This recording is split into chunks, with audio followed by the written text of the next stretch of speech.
কুকিচিনের কথা অলরেডি আসছে। কুকিচিন তিনটা দেশের মধ্যে ছড়ায় আছে, একটা হলো ভারত, একটা হলো বার্মা বা চীন রাজ্যে, ভারতের মিজোরাম, মণিপুর এখানে, আর বাংলাদেশে। কুকিচিন জাতিটার নাম, আরেকটা নাম আছে জো জাতি।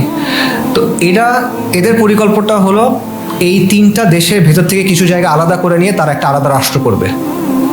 এটা আরবের কুর্দিস্তানে সেটা চিন্তা করতে পারেন। কুর্দিদের যে চিন্তাটা আছে না, যে তিনটা রাষ্ট্র থেকে তারা কিছু অংশ আলাদা করে, সিরিয়া, ইরাক, টার্কি, এখান থেকে কিছু অংশ নিয়ে তারা একটা আলাদা রাষ্ট্র করবে, এদের চিন্তাটাও এরকম।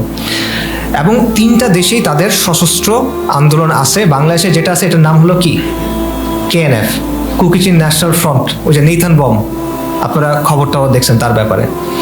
ইন্টারেস্টিং বিষয়টা হলো এই কুকিচিন জনগোষ্ঠীর অধিকাংশ মানুষ হলো ধর্মে খ্রিস্টান, আর তারা দাবি করে তারা হলো বনি মেনাসে। বনি মেনাসে মানে হলো ইহুদিদের একটা, বলা হয় যে ইহুদিদের 12 গোত্র ছিল।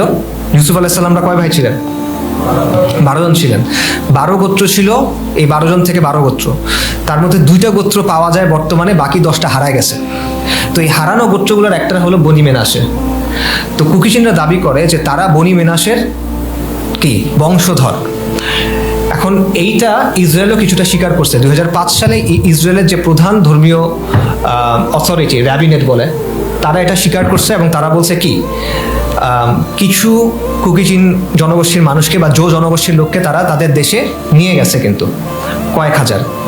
তাহলে দেখেন, বাংলাদেশের সীমান্তবর্তী অঞ্চলে একটা রাষ্ট্র করার চিন্তা হচ্ছে, যেটা হলো ধর্মে অধিকাংশ খ্রিস্টান, আর বংশগতির দিক থেকে তারা দাবি করছে তারা কি ইহুদি, অর্থাৎ তারা পশ্চিমের পূর্ণ সমর্থনটা এখানে পাবে।